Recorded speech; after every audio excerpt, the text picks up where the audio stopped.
Muito bom, não, hein?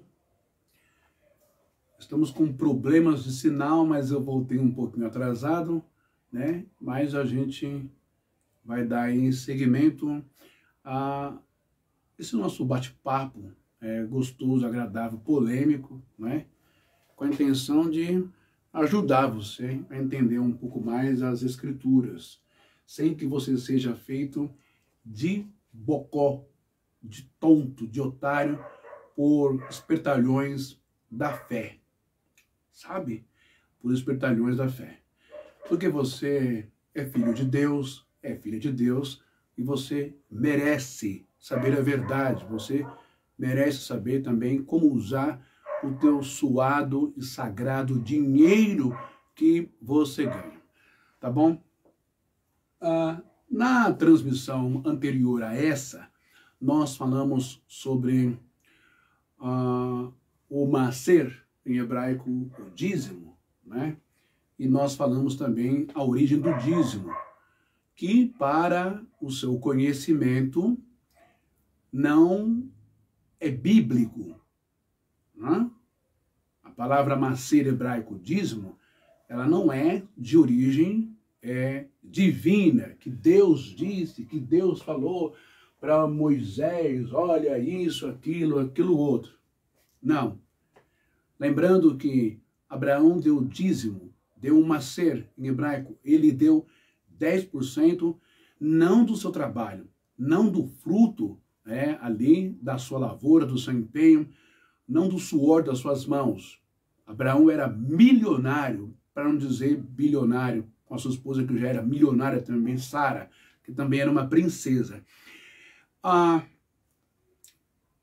Abraão deu 10% a Melquisedeque dos despojos, ou seja, os seus 318 seguranças empregados foram resgatar Ló, que havia sido sequestrado, né, por reis da região, o quebra-pau entre reis lá, na questão de Sodoma e Gomorra. Então Abraão mandou os seus empregados, seus seguranças, irem lá e resgatar o Ló.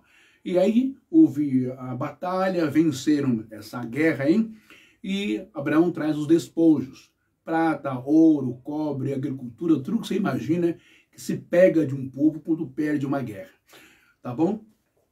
Então, o dízimo de Abraão, ele não tem nada a ver com o dízimo de Deus, divino, que Deus mandou ele fazer isso.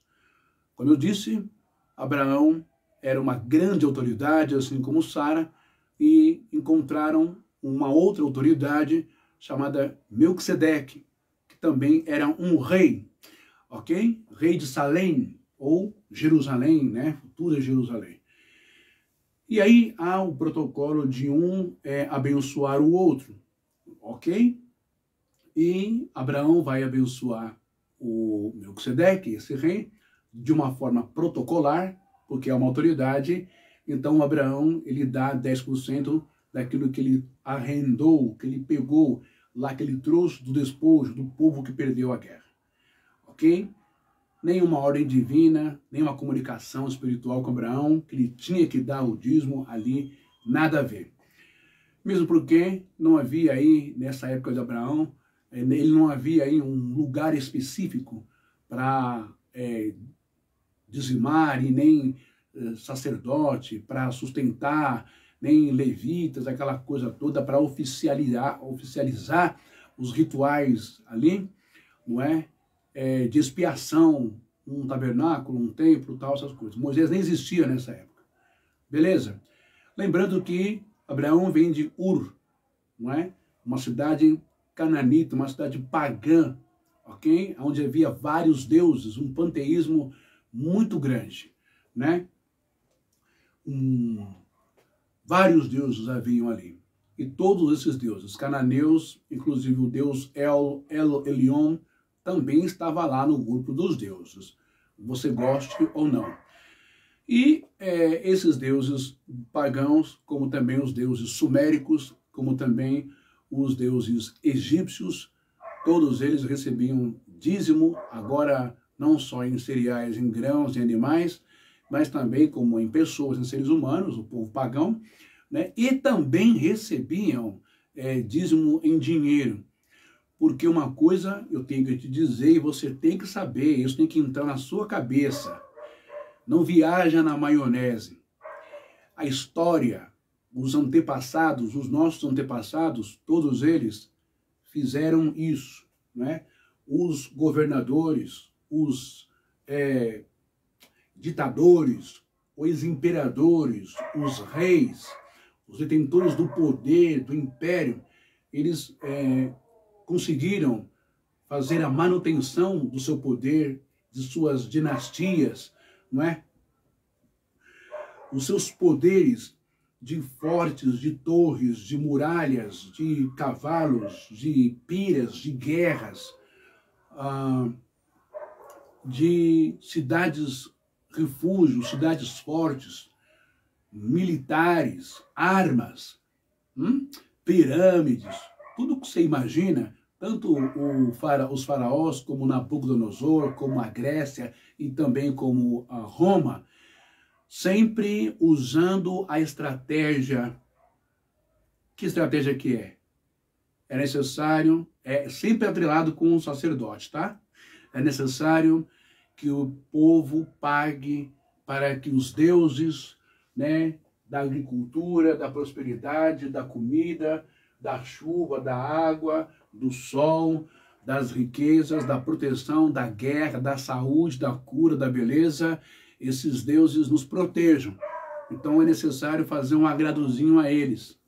Só que, na verdade, o agrado sacrificial e difícil do povo nunca foi para Deus nenhum. Sempre foi para, primeiro, a boca e os prazeres e os deleites dos seus sacerdotes representantes, e depois para os seus líderes militares, ou faraós, Nabucodonosor, os reis, os imperadores. Com essa arrecadação toda, com essa receita toda em nome de seus deuses, eles faziam o quê? Investiam em soldados, em armamentos, investiam em guerras, investiam em carros, em cavalos, investiam em elefantes, em camelos, em leões, em tigres, investiam em armas de guerra, investiam em construção, em pedreiras, em mineiros, em escravos à beça, para construir suas muralhas, suas fortalezas, seus castelos, seus impérios, suas edificações e seus templos, porque tem que mostrar para o povo que Deus precisa de uma casa, não é? E também os seus, as suas moradas e as suas pirâmides, os seus mausoléus, para mostrar poder. Essa história de que Deus precisa de uma casa, de um templo, sempre foi também uma questão de vaidade do homem, uma vaidade exacerbada no ser humano para mostrar quem pode mais. Você vê, na França tem a Torre Eiffel, não é isso? Nos Estados Unidos tinha o World Trade Center, que era o símbolo da economia, do poder americano. A Estátua da Liberdade, e assim vai. Cada país quer mostrar o seu monumento, a expressão de poder, não é? E de vaidade da sua nação, da sua cultura. Assim também era nos tempos antigos, né? Enquanto o Egito erigia os seus templos ao Deus Sete, ao Deus Ra, ao Deus Sol, não é? As imagens e esfinges dos faraós, Nabucodonosor também quis fazer isso com a sua imagem, né? Uma estátua de 3 metros, lá, aquela coisa toda, que você já sabe. Lá no comecinho, no livro de Gênesis, nós vamos ver também, não é? O bisneto de Noé, que construiu a Torre de Babel, né? É uma demonstração também de vaidade, orgulho, poder, não é? E assim a história continua. Mas o que é mais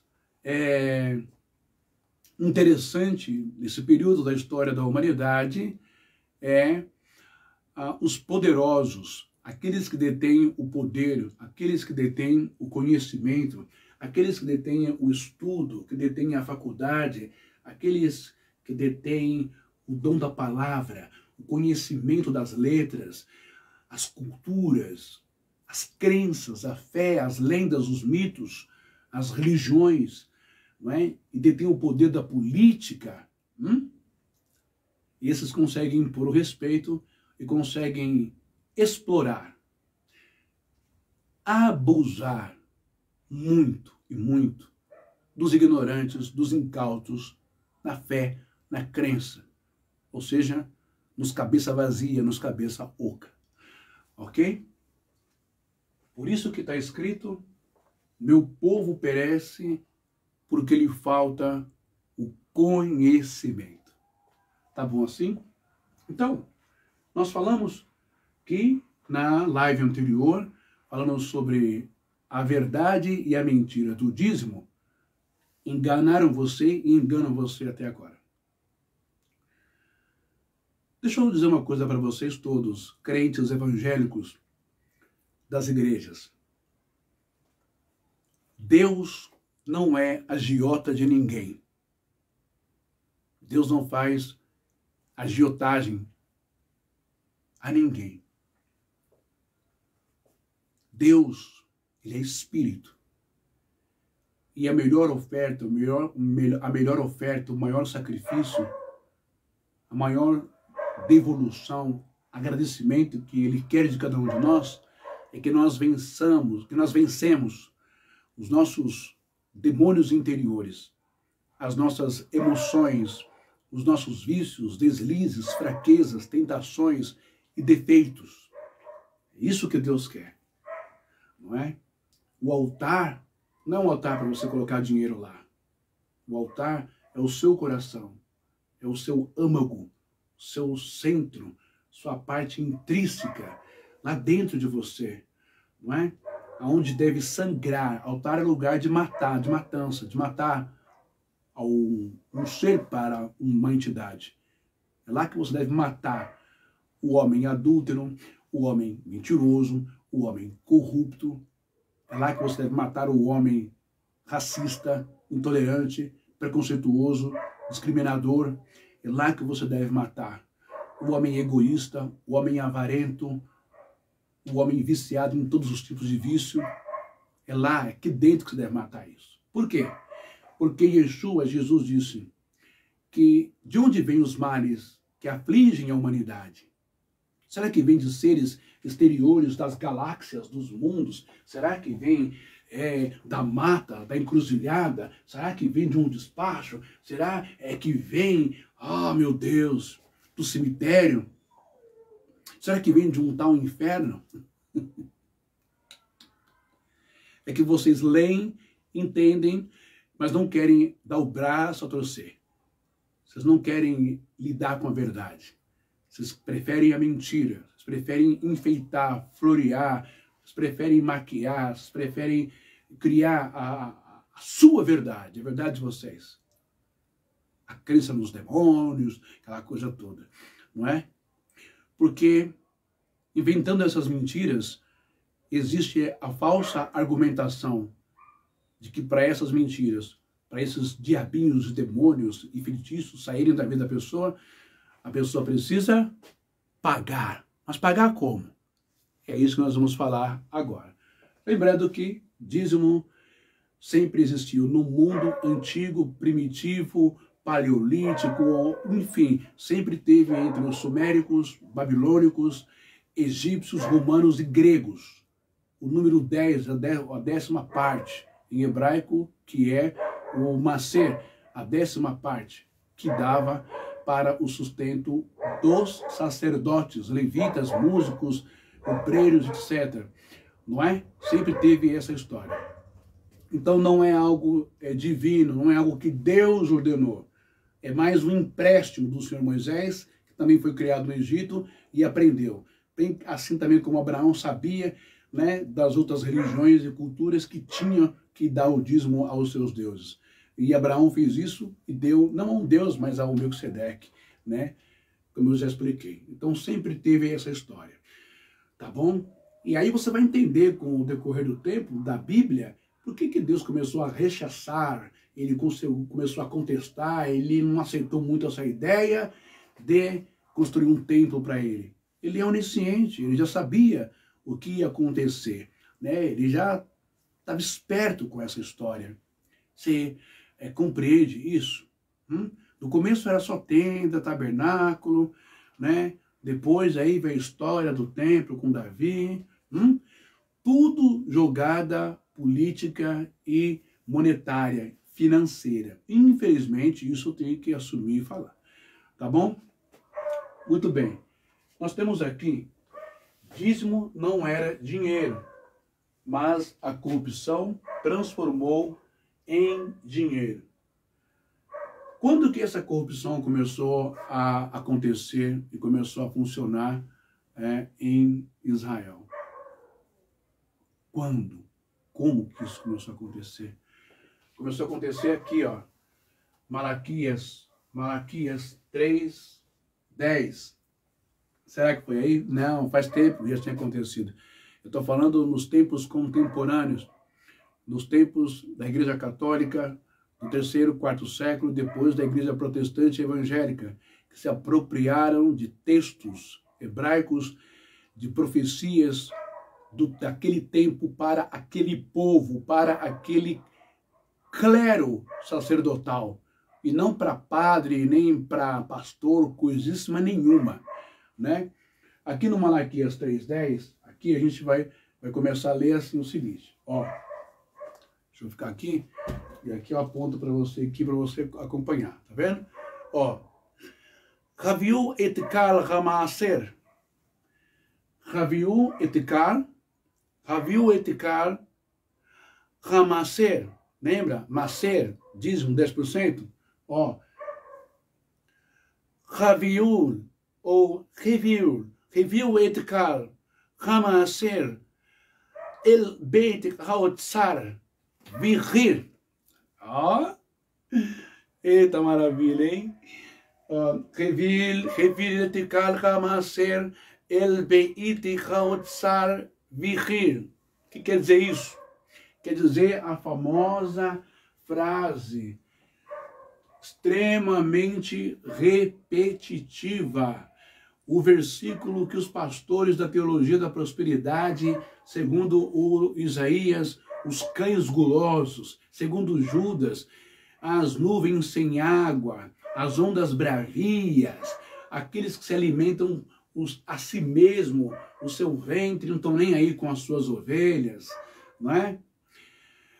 O mercenário, segundo Jesus, aquele que vem para roubar, matar e destruir, segundo esses caras, eles só pregam para a igreja isso daqui, Malaquias 3:10. E o que está escrito lá em Malaquias 3:10? Lá em Malaquias 3:10, nós vamos ter a seguinte leitura de Malaquias 3:10, né? Evil et kahar hamaser. Evil et kahar hamaser. El beit kotseir vihir. Ou seja, transliterando para o português, para você entender, trazei todos os dízimos à casa do tesouro. Trazei todos os dízimos à casa do tesouro. Eles pregam apenas isso para você. E aí, durante essa live, nós vamos falar sobre não só o versículo 10, mas vamos começar a entender não só o texto, mas o contexto de Malaquias capítulo 3. Não é só Malaquias 3:10, trazei todos os dízimos à casa do tesouro. Não é só Malaquias 3:10, reviu el tikal hamaser, dízimo, el beit haotzair vihir. Não. Vamos entender Malaquias 3, versículo 1, Malaquias 3, versículo 2, Malaquias 3, versículo 3, 4, 5, 6, 7, 8. Por que eles não falam isso para você? E o evangélico, por que eles não ensinam isso para você? Eles colocam no envelope, trazem todos os dízimos à casa do tesouro. Roubará o homem a Deus? É uma meteção de louco, meter o louco em você. É 171 lascado, 171 bravo para com a tua vida. ok? Olha só. Aí eles vão falar assim, olha, o Senhor diz aí que naquele tempo, né, muitos dizem que quando eu digo assim, não era dinheiro, era frutos da terra. Era frutos da terra. O macer, era frutos da terra, o dízimo. Eram 10%, já falei, do arroz, do feijão, do trigo, do milho, não é? Do cominho, da hortelã, dos temperos, não é? Dos condimentos, e também da ovelha, da cabra, do bode, enfim, do boi. Era 10% e tinha que ser perfeito, né? Para cada tipo de oferta, de ritual e dízimo, 10% tinha que dar para Deus. E também, sabe, uma coisa que vocês esquecem, de 3 em 3 anos, o dízimo tinha que ser dado também aos pobres, às viúvas e aos estrangeiros, hein? Nunca houve na história de Israel essa história de dízimo só para sacerdote, sumo sacerdote e levita.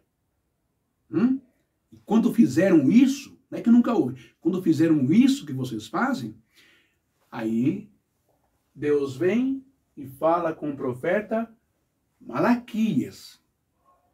Portanto, essa mensagem de Malaquias 3, o crente, o evangélico, o irmão da Deus é amor, você que é obreiro que é membro da Universal ou na Mundial, Malaquias 3,10 não é para você. Nunca foi e nunca será. Viu? É um livro e é um texto dentro de um tempo, de uma época, antes de Jesus Cristo vir ao mundo. Não tem nada a ver com você, nem comigo, nem com a gente hoje aqui. Guarda isso na sua cabeça. Não, porque está escrito, o pastor falou, está escrito lá em Malaquias 3,10. Pastor falou, pastor falou. Pastor falou, ou ele fala porque ele escuta, porque ele é papagaio. Ele escuta e vai estar repetindo, ou por ignorância mesmo, ou porque não estudou. Ou porque estudou, sabe tudo o que acontece e é um tremendo pilantra. Tá bom? Muito bem. Trazei todos os dízimos à casa do tesouro. Eles gostam quando se fala a casa do tesouro, né? Hoje, casa do tesouro é a casa da moeda. Casa do tesouro é onde fabrica moeda, né? Centavos, reais, dinheiro em papel, um papel especial. Casa do tesouro é o banco lá onde você vai, o Bradesco, o Itaú, a Caixa Econômica, o Banco do Brasil, não é? O Santander. Isso é banco, isso é casa do tesouro, para guardar grana, dinheiro mesmo, não é? Mas nesse tempo aqui, casa do tesouro era um setor, era um lugar reservado para receber sacos e sacos e sacos de cereais. Era para receber animais para o sacrifício. Era para receber saco de farinha, saco de feijão, saco de arroz, saco de milho, não é? De frutos da terra, de hortaliças, de tempero. Isso era a casa do tesouro. No tempo bíblico. Nunca foi a conta do banco, meu irmão e minha irmã. E nunca foi a igreja também, meu irmão e minha irmã. Trazei todos os dízimos, macer a casa do tesouro, para que não haja mantimento na minha casa. Então, porque nesse tempo aí, eles pediam porque não tinha dinheiro. É isso que eles alegam. Mas se eu provar para você que sempre teve dinheiro, sempre existiu dinheiro no mundo, presta bem atenção nisso daqui. Era comida, não era dinheiro, tá bom? O macer, o dízimo. Depois, mais para frente, a gente vai falar sobre a oferta, que também não era dinheiro. Mas, quando não se tinha quando se morava longe, a peregrinação até chegar das outras tribos, até chegar em Jerusalém, era uma grande caminhada e muita gente morava longe, né? Então, se ficava muito cansado, era muito difícil cruzar os caminhos, tinha ladrões, tal, os caminhos aí de Jericó para chegar em Jerusalém, Samaria, tal, aquela coisa que você já sabe. Então, isso era, dependendo da condição financeira, né, dependendo do peso que se exigia, as ofertas de farinha, a oferta disso, a oferta daquilo outro, os animais, ovelha, pombo, rolinha, cabrito, boi, dependendo do que você ia fazer lá, que a sua necessidade, e você ia entregar isso no templo, era melhor você vender os animais e pegar o valor. Era mais fácil para você se locomover e chegar ao templo. Entendeu? E há situações que Deus ordena que a pessoa mate o animal ali e coma, ou venda e coma, compra alguma coisa e coma. O pastor não vai querer que você fique sabendo disso, né? Então, veja só, como que você pode me provar que na Bíblia sempre existiu dinheiro antes mesmo de Moisés vir ao mundo? Poxa vida, sempre existiu. Existe uma história no livro de Gênesis, não é? Capítulo 23, versículo 15 e versículo 16, do 15 ao 16. O que é que está escrito lá em Gênesis 15 e versículo 16? Vamos dar uma olhadinha na Bíblia Sagrada? Gênesis 15, versículo 16. Olha só. Gênesis 15 e versículo 16, aliança de Deus com Abraão. Então vamos pular aqui da aliança. Eu estou com a minha Taná aqui aberta, né? Vamos dar uma olhadinha aqui. Gênesis 15, versículo 16. Opa, perdão, Gênesis 23. Gênesis 23. Gênesis 23, né? A morte de Sara. Dá uma olhadinha nisso aqui. Gênesis 23, a morte de Sara. No versículo 15 e 16, está escrito assim. Eu vou ler dois versículos antes, tá? Novamente Abraão curvou-se perante o povo daquela terra e disse a Efrom, sendo ouvido por todos: ouça-me, por favor, pagarei o preço do campo, aceite-o, para que eu possa sepultar a minha mulher. Quer que eu leio rapidinho, só para você entender? Aí depois a gente volta, não é? A morte de Sara, Gênesis 23. Eu estou provando para você que sempre teve dinheiro no mundo, tá? Dá uma olhadinha aqui. Gênesis 23. Sara viveu 127 anos e morreu em Kiriat Arba, que é Hebrom, em Canaã. E Abraão foi lamentar e chorar por ela.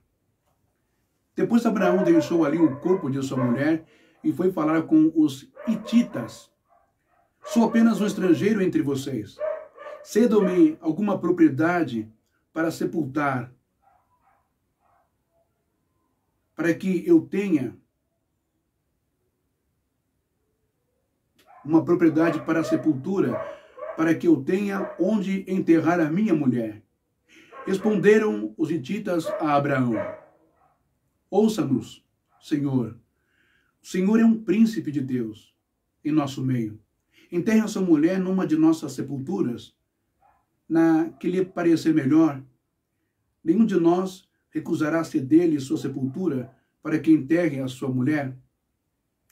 Abraão levantou-se, curvou-se perante o povo daquela terra, os hititas, e disse-lhes: já que vocês me dão permissão para sepultar minha mulher, peço que intercedam por mim junto a Efrom, filho de Zoar, a fim de que ele me ceda a caverna de Macpela, que lhe pertence e se encontra na divisa do seu campo. Peçam-lhe que a ceda a mim pelo preço justo, para que eu tenha uma propriedade para a sepultura entre vocês. Efrom, o hitita, estava sentado no meio do seu povo e respondeu a Abraão: sendo ouvido por todos os hititas que tinham vindo à porta da cidade. Não, meu senhor, ouça-me, eu lhe cedo o campo e também a caverna que nele está. Cedo-os na presença do meu povo, sepulte a sua mulher, enterre a sua mulher. Novamente, Abraão curvou-se perante o povo daquela terra e disse a Efrom, sendo ouvido por todos, ouça-me, por favor, pagarei, Abraão está dizendo, pagarei, com o quê? Você não tinha dinheiro, não é isso que o povo fala? Não tinha dinheiro? Sempre teve dinheiro. No mundo sempre teve moeda corrente. Abraão está dizendo, pagarei, e está falando a Efrom, pagarei o preço do campo, aceite-o para que eu possa sepultar a minha mulher. Efrom respondeu a Abraão, ouça-me, meu senhor, aquele pedaço de terra vale 400 peças de prata. 400 peças de prata são 400 ciclos. 400 ciclos, já havia negociata. Compra, vende, vende, compra. Compra, recebe. Hã? Com dinheiro. Não é com mandioca, não é com frutos da terra, conforme está no macer, no dízimo. Hã? Está entendendo? Ouça, meu senhor, aquele pedaço de terra vale 400 peças de prata. Mas o que significa isso entre mim e você? Sepulte sua mulher. Abraão concordou com Efrom e pesou-lhe o valor por ele estipulado, diante dos hititas, 400 peças de prata, de acordo com o peso corrente entre os mercadores. Assim, o campo de Efrom em Macpela, perto de Mamré, o próprio campo com a caverna que nele há e todas as árvores dentro das divisas do campo, foi transferido a Abraão, como sua propriedade diante de todos os hititas que tinham vindo à porta da cidade. Depois disso, Abraão sepultou a sua mulher, Sara, na caverna do campo de Macpela, perto de Mamré, que se encontra em Hebrom, na terra de Canaã. Assim, o campo e a caverna que nele há foram transferidos a Abraão pelos hititas como propriedade para a sepultura.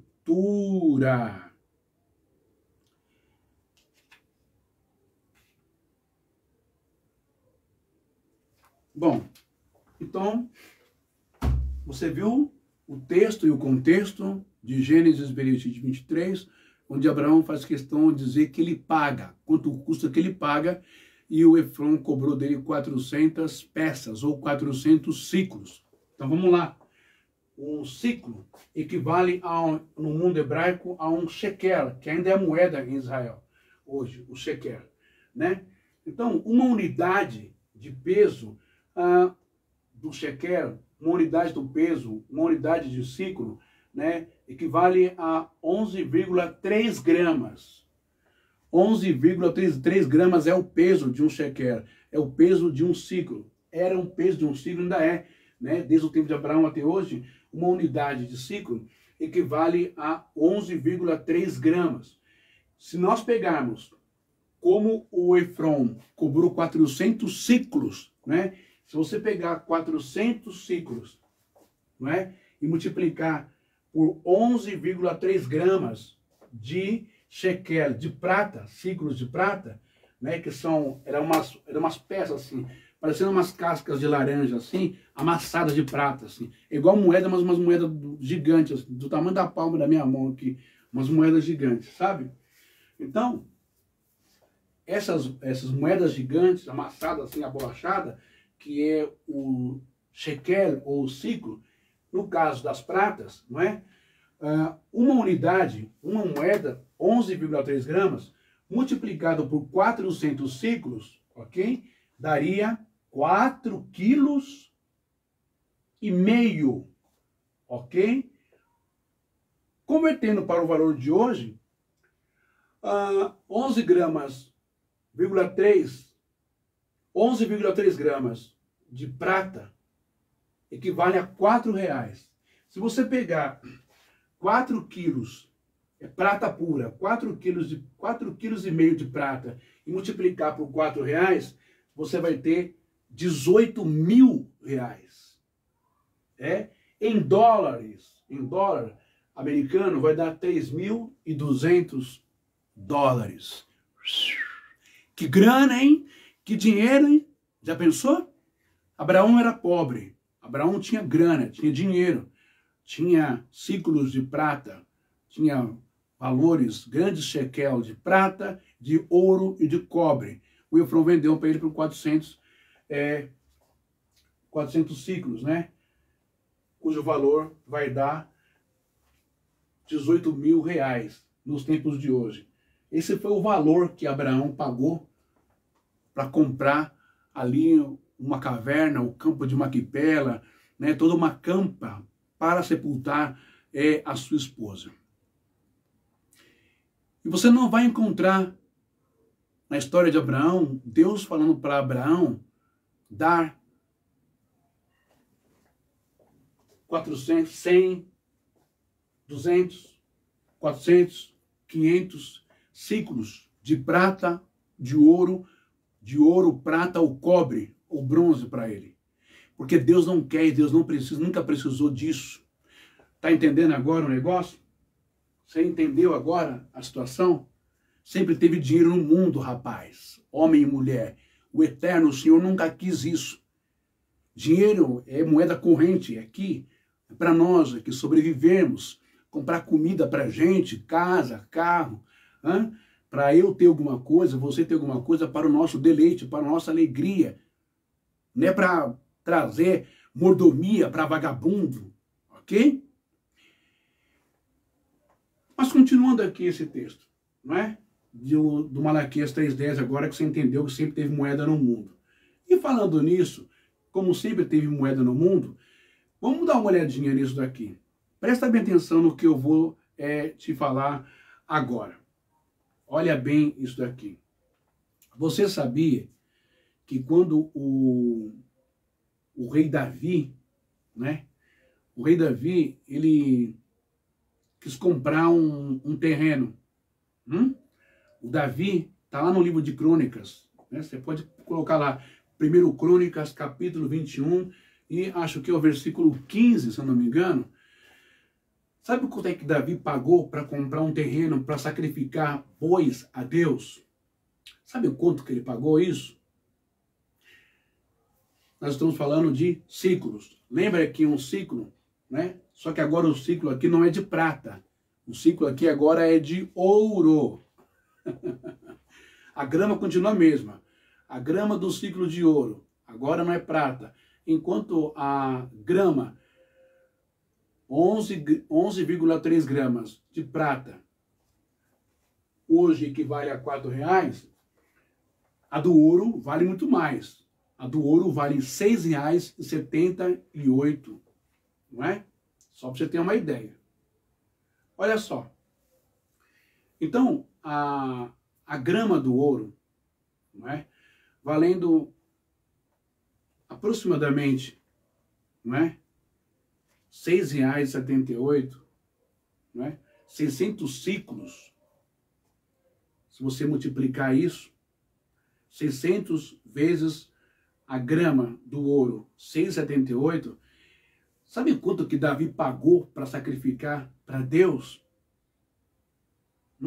Em ouro, estou falando agora, peso em ouro, R$2.400.000. Em dólar, daria R$440 mil. O dinheiro sempre teve, sempre foram cheios da grana e muito bem abastados, todos os povos daquela época.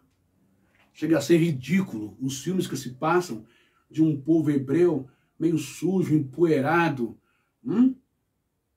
aos trapos, andando. Isso tudo é narrativa, é bobagem isso daí. A grana sempre teve no mundo, viu? Por isso que o mamon, que Jesus vai falar, ele existe desde o tempo dos arameus, né?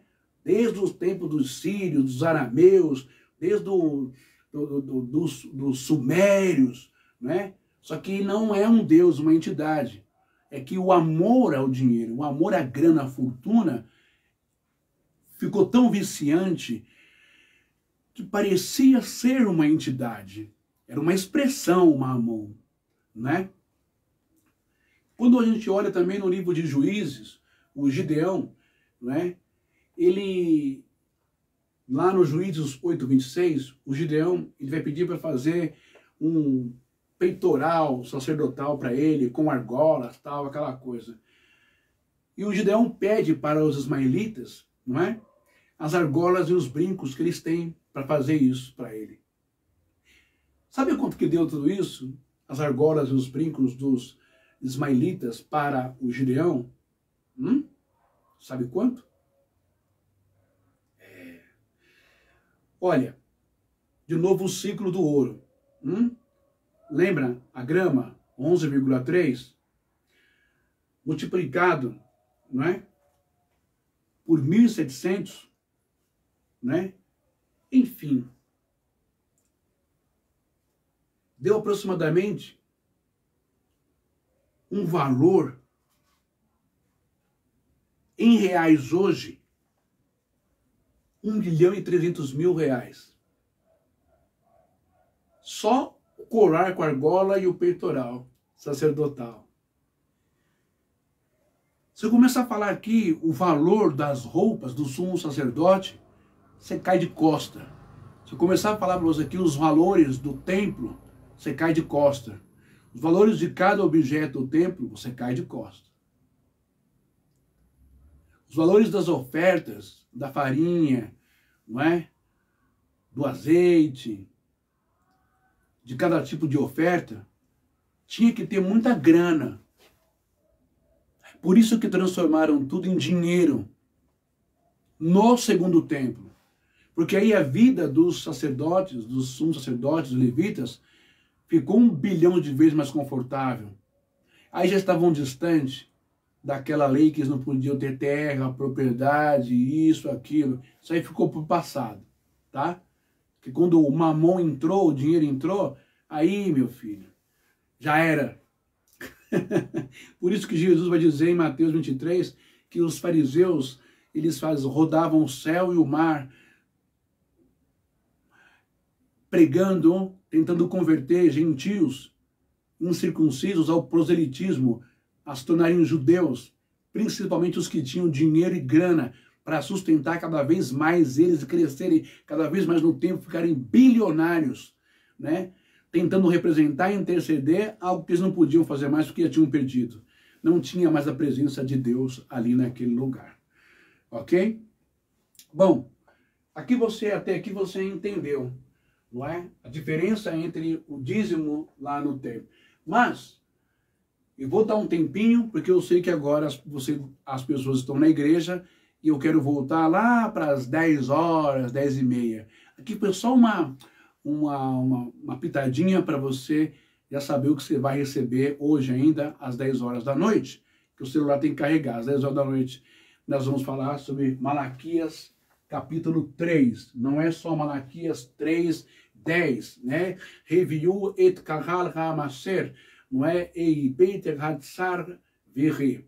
Não é só o trazer todos os dízimos à casa do tesouro, o barar o homem a Deus. Vamos entender o que diz esse texto de fato e verdade, para você nunca mais ser feito de bocó, de trouxa, de otário na sua igreja. Tá bom? Você quer saber a verdade? Então esteja aqui comigo hoje às 10 horas da noite. Às 10 horas tá bom, né? Já deu tempo de acabar o culto da sua igreja, você já voltou para casa. Às 10 horas tá ótimo para você estar em casa.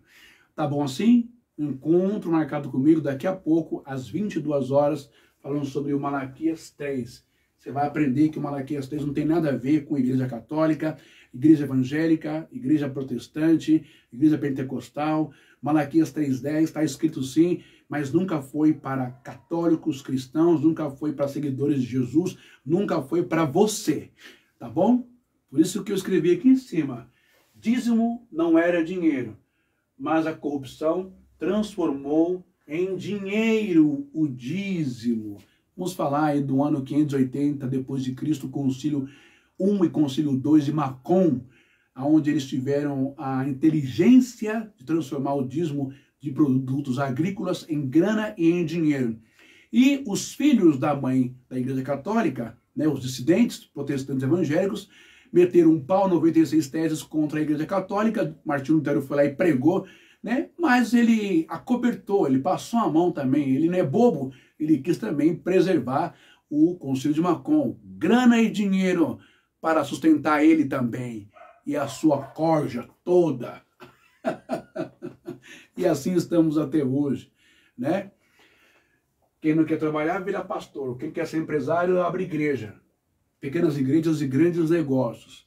A coisa mais difícil hoje é você encontrar um cara que queira fazer a obra de Deus sem ter que cobrar aquilo que está errado dentro das Escrituras e que não é para ele e nem para cobrar de ninguém que não seja judeu.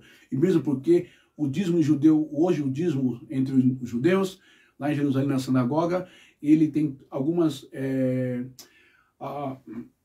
destinos especiais. Entre eles, a maioria é obra social.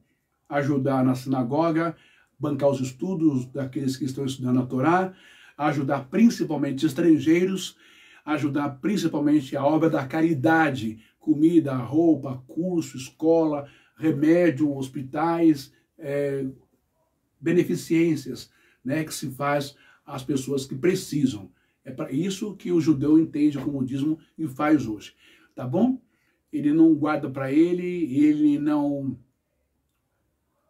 pensa em dominar o mundo com o dízimo, ele não pensa em explorar ninguém, mas em ajudar, conforme está em Deuteronômio também 14 ou 15, que vai falar sobre o dízimo, não é? De 3 em 3 anos, ajuda lá as pessoas que precisam, órfão, estrangeiro, viúva, não é para engordar sacerdote, nem sumo sacerdote, coisíssima nenhuma. Então daqui a pouco a gente volta falando só do Malaquias 3:10 e quando foi que começou essa história do dízimo virar dinheiro, beleza? E o valor do talento, hein? Das moedas, tal, vamos falar sobre isso também, ok? Shalom, até daqui a pouco às 10 horas. Às 10 horas eu volto. Um abraço.